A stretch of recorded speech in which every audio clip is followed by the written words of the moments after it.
क्या इम्तिहानात में नंबर कम आना इतना बड़ा जुर्म है कि ये इंतहाई कदम उठा लिया जाए? जो आप नहीं बन सके, जबरदस्ती अपने बच्चों को वो बनाने की कोशिश ना कीजिए। हर तरफ से आवाजें आ रही हैं, बच्चा बड़ा अच्छा है, 10th में नंबर इसके इतने अच्छे आए हैं, ये तो जरूर डॉक्टर बन जाएगा। और इस किस्म की आवाजों के अंदर वो बच्चा दिन रात गिरफ्तार है। बच्चा कभी भी अपने वालिदैन को और अपने उस्ताद को सजा नहीं दे सकता, ना वो देता है ना दे सकता है। वो किसे सजा देता है? वो अपने आप को सजा देता है। वो उम्मीदें टूट गईं और उसके सामने और कोई ऑप्शन नहीं था।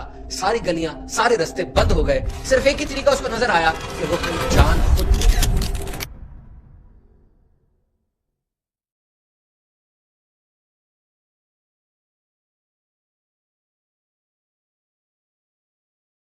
रेस्क्यू 1112 वालों को एक कॉल रिसीव होती है, ये इमरजेंसी है।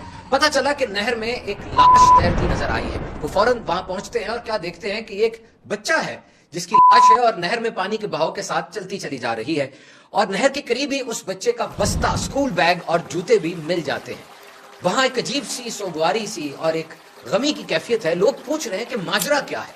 किसी ने बच्चे को कत्ल किया, वो तैर रहा था, नहा रहा था, अचानक डूब गया, हुआ क्या?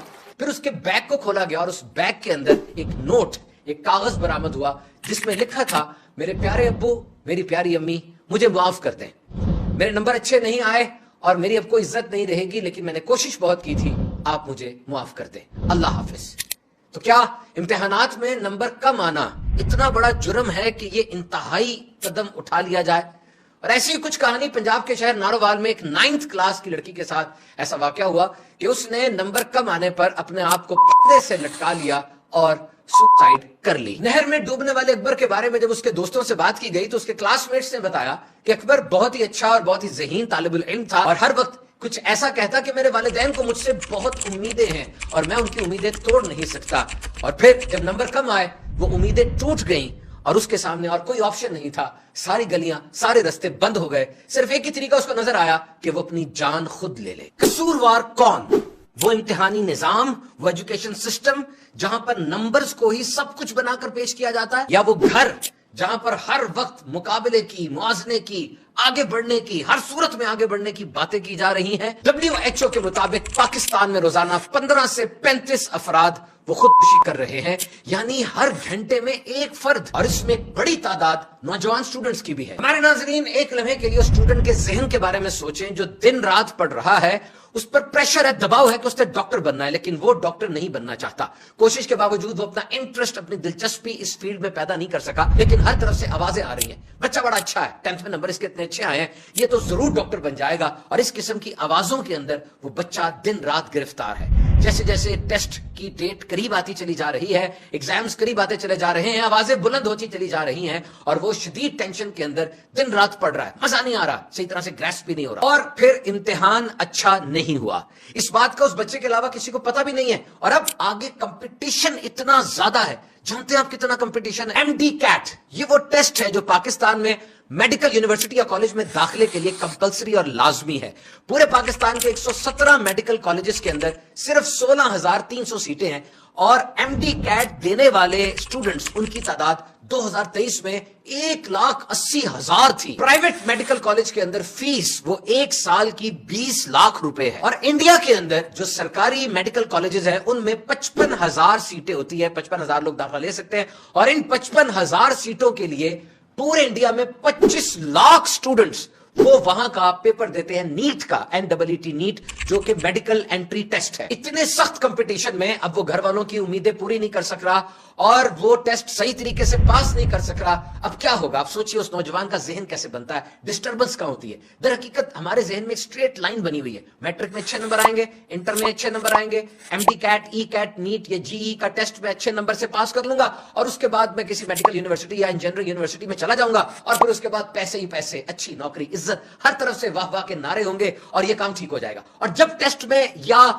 एग्जाम में अच्छे नंबर नहीं आते तो ये सोच आती है कि अब मैं अच्छे कॉलेज में, अच्छी यूनिवर्सिटी में नहीं जा सकूंगा और जब मैं अच्छी यूनिवर्सिटी में नहीं जाऊंगा तो ये पूरी जो सड़क सीधी बनी हुई थी ये खराब हो जाएगी।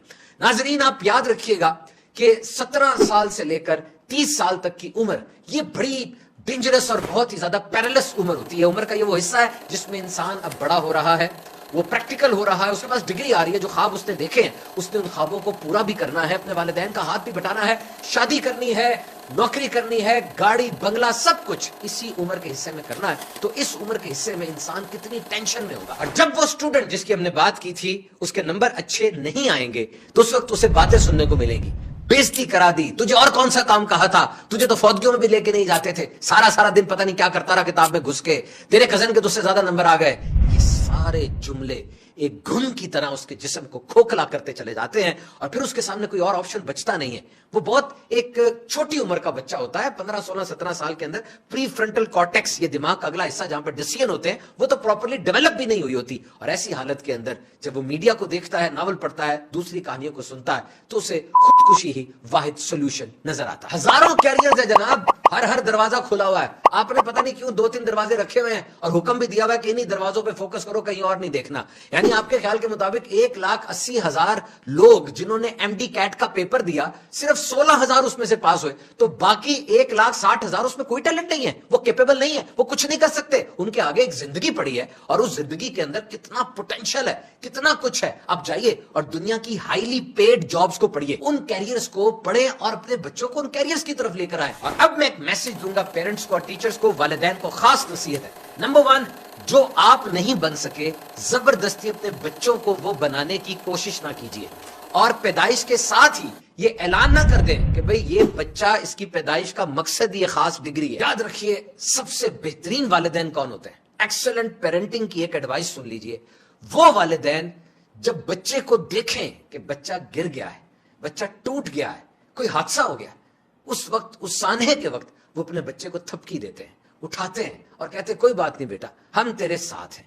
اور اگر واقعی سرزنش کی ضرورت ہے, یعنی بچے نے نالائکی دکھائی, بچے نے صحیح طریقے سے نہیں پڑھا یا وہ محنت نہیں کرتا تھا, تو اس وقت بھی ماں اور باپ دونوں بمباری نہ کریں, ان میں سے ایک بات کرے, اور وہ بھی چھوٹے ہتھیاروں سے حملہ کرے, ایٹم بم نہ چلا جائے. ایٹم بم سے تو اگلی نسلیں بھی مر جاتی ہیں. یاد رکھیے پیرنٹس, کوئی بھی ایک امتحان ایسا نہیں بنا جو کسی انسان کے سارے پوٹینشل کا اندازہ لگا سکے.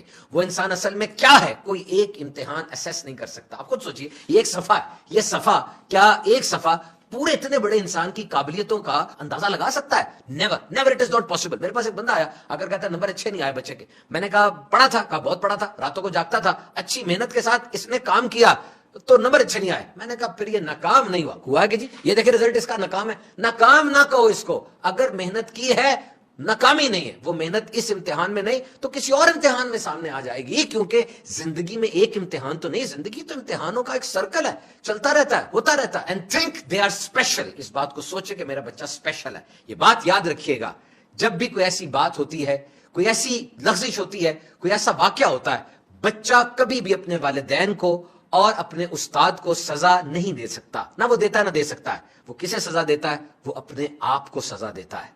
وہ مریض بن جاتا ہے, اسے پتہ بھی نہیں چلتا, اور یہ مرض بڑھتا بڑھتا اس کی جان تک لے سکتا ہے. And now my tip is for students. Students آپ آ جائیں سامنے, اب میں آپ سے کچھ بات کرنا چاہتا ہوں.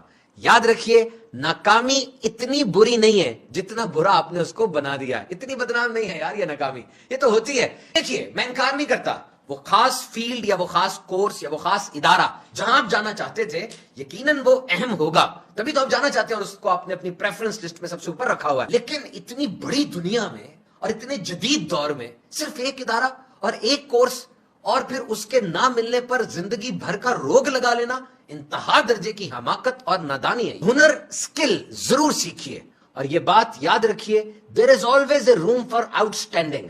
اگر کوئی سمپل ایجوکیشن بھی حاصل کر رہا ہے لیکن اس ایجوکیشن کے اندر وہ اچھے نمبر لیتا ہے, آؤٹ اسٹینڈنگ پرفارمنس دکھاتا ہے اور نمایاں اور منفرد ہو کر کچھ نیا کرتا ہے, تو اس کے لیے مارکیٹ میں کبھی بھی جگہ نہ ہو, یہ نہیں ہو سکتا. مارکیٹ اس کو آفر کرے گی, اس کا انتظار کیا جا رہا ہے. یہ 3 چیزیں اپنے نصاب میں شامل کر لیں. اگر آپ کی یونیورسٹی کے سلیبس میں نہیں ہے تو اپنی زندگی کے نصاب میں ضرور شامل کر لیں یہ 3 چیزیں. Number 1, communication. آپ عالم دین بن رہے ہیں, doctor, engineer, e commerce, I T expert, MA civics political science कर रहे हैं, ओ भाई बोलना सीखो, सुनना सीखो, ये चेहरे को कैसे हिलाना है ये सीखो, इस दिमाग को अल्फाज का गोदाम बना लो, वोकैबुलरी भरी हो इसमें। जब आप कलाम करो तो आपको ना अल्फाज सर्च करने पड़े, बल्कि आपका मुंह खुले, अल्फाज हाथ बांध कर खड़े हो कि सर मुझे चुन लें। ऐसे हो जाओगे ना, अनबिटेबल हो जाओगे। Number 2, computers. ये बात जहन नशीन कर लीजिए कि आप जो कुछ भी कर रहे हैं उसको कंप्यूटर से नथी कर ले। एंड नंबर 3 इज कॉन्फिडेंस, खुद एतमादी। ये कांपती हुई टांगे, लरसते हुए अल्फाज, गिरे हुए कंधे, नजरें यूं चुरा रहे जैसे पता नहीं कोई गलत काम करके आए हैं आप, और जो स्किल जो डिग्री आपकी है उसके बारे में आपको पूरा नॉलेज ही नहीं है। डिग्री जरूरी है, लेकिन ये सॉफ्ट स्किल्स, ये महारतें, ये चीजें अगर आपको नहीं आएंगी, मार्केट किक मार देगी। क्योंकि जब रश ज्यादा हो जाता है ना, जब छांटी की जाती है। और ये बात याद रखिएगा, एक मुसलमान के लिए जिसने इस्लामी तालीमात का इल्म हासिल किया है, सुसाइड, खुदकुशी कहां से आ गया? ये तो हराम है। और हर वो रास्ता जो कि खुदकुशी की तरफ जाता है उसकी भी ममानियत की गई है, उसके बारे में भी कहा गया कि इसकी तरफ ना जाओ। और सबसे बढ़कर नेकी के कामों में अपने से ऊपर वाले को देखना और दुनिया के मामलात में अपने से नीचे वाले को देखना, ये शुक्र पैदा करता है और इस तरह की गंदी बातों की सोच भी नहीं आती। तो आज की इस डिस्कशन से हमने क्या सीखा कि बातों को इत्तदाल पे रखना है, ना बहुत सर पे चढ़ाना है, ना डी वैल्यू कर देना है। अपनी जिंदगी को खुश और खुरम रखने के लिए, स्ट्रेस से बचने के लिए खूब खूब इबादत करें, अपने गोल पे फोकस करें, और अगर वो गोल अचीवेबल ना रहे फौरन शिफ्ट ओवर हो जाए, नए गोल की तरफ चले जाएं, अच्छी रहनुमाई और सही सिमत के अंदर आगे बढ़ते चले जाएं।